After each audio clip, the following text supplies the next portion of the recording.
The cash register building. Denver knows the name well, but turn back the years and it was called United Bank. Peel back the days and it was something else. Cold-blooded murder. The scene of one of Denver's darkest and bloodiest crimes. It was the largest mass killing in Colorado. Father's Day, Sunday, 1991. Like it happened yesterday. The day that's haunted John Wilson for 19 years, his son Todd heading off to work, a guard at United Bank. What happened down there, to me, is a tragedy. It started simply enough. One call for help from the service elevator on Lincoln. But two facts made it deadly. Sunday morning was when the bank counted its cash, and that day the guards were all unarmed, thanks to a switch in corporate policy. Guard William McCollum came up the elevator to answer the call and was taken down by a single gunman. Was taken at gunpoint down into the basement, into a storage room. 2 stories below street level, the gunman killed McCollum execution style, stole his electronic ID, navigated a maze of tunnels, and slipped into the guard room, where he forced 3 more guards to the ground: Philip Mankoff, Scott McCarthy, and Todd Wilson. They were executed. They were shot at close range in the head.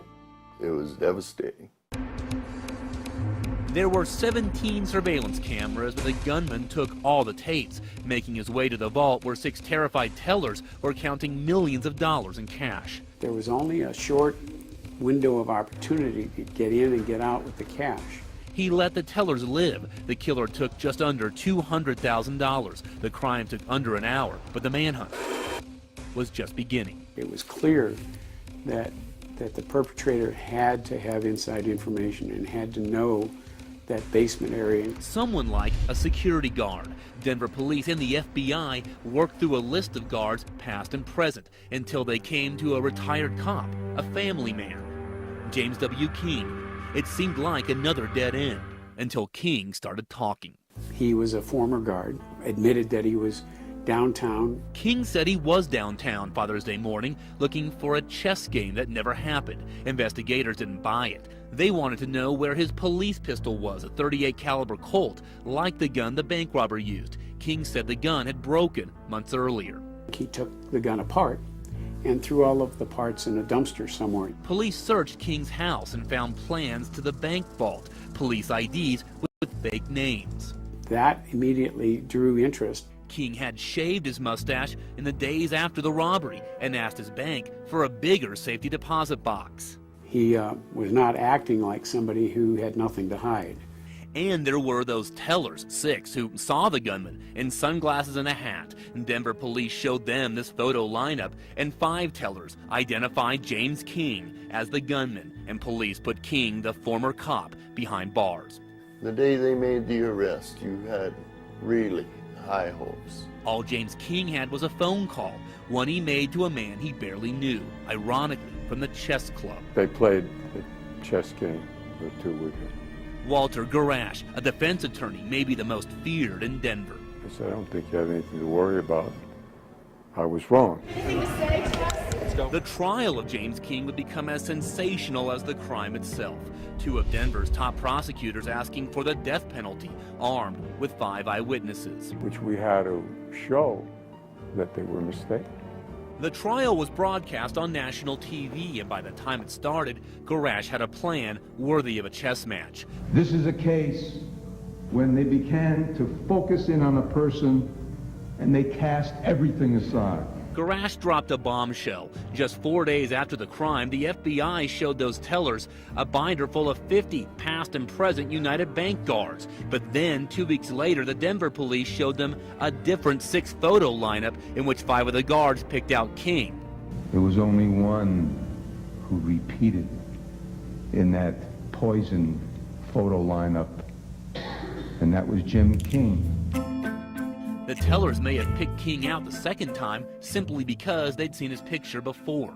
I think that the identity was not beyond a reasonable doubt, and that's what we argued. It was the turning point of the trial. It was a devastating problem with the provability of the case. Garash and his partner, Scott Robinson, hammered the circumstantial evidence against King. The police pistol really did break, Garash argued. The Father's Day chess trip was real too. The fake IDs were part of police surveillance, the bank plans issued to every guard at United. So we had all the scientific evidence, fingerprint, DNA, shoe prints, footprints, handprints, negative. Not connected to Jim King at all. The trial. And on June 16th of 1991, the defendant shot and killed Scott McCarthy. Took almost 3 weeks. I have never killed anyone or robbed anyone.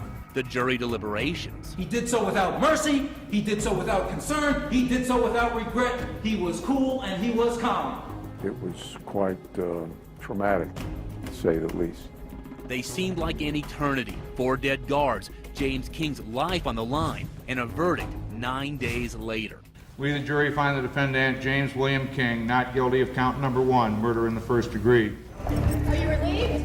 In just a matter of seconds, James King was a free man. We felt that we did our best with the evidence that we had. You have 1,000 ifs, and if one if is wrong, it's just hard to do it that way. Walter Garash held up a Denver Chess Club t-shirt as he left the courtroom. Walter Garash victorious, and Bill Buckley stunned. I remember turning around and looking at the faces of the family sitting in the front row and feeling horrible for them. A friend of mine took me to the mountains for 21 days so I could collect my thoughts and not do something stupid. So while James King gave an interview on his front lawn, his last, It's a hell if you sit in jail, and if the only way you're going to experience it is by being put in jail. the Wilson family couldn't even bear to bury their son, keeping Todd's urn downstairs. We never had any kind of closure. Or any answer to this crime's biggest riddle. About 190,000 were taken. Absolutely no trace of any money whatsoever. The money from the bank robbery has never been found. Not in King's safety deposit box. It was empty. Not anywhere. I'm not going to speculate who ended up with it. As somebody said, he's still out there. And, you know, there's no statute of limitations on a homicide case.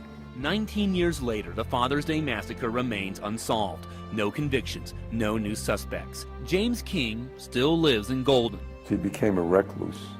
Walter Garash still practices law, as does Bill Buckley. I handled about 75 murder cases over my career, and I only lost a couple. Those are the ones that I remember.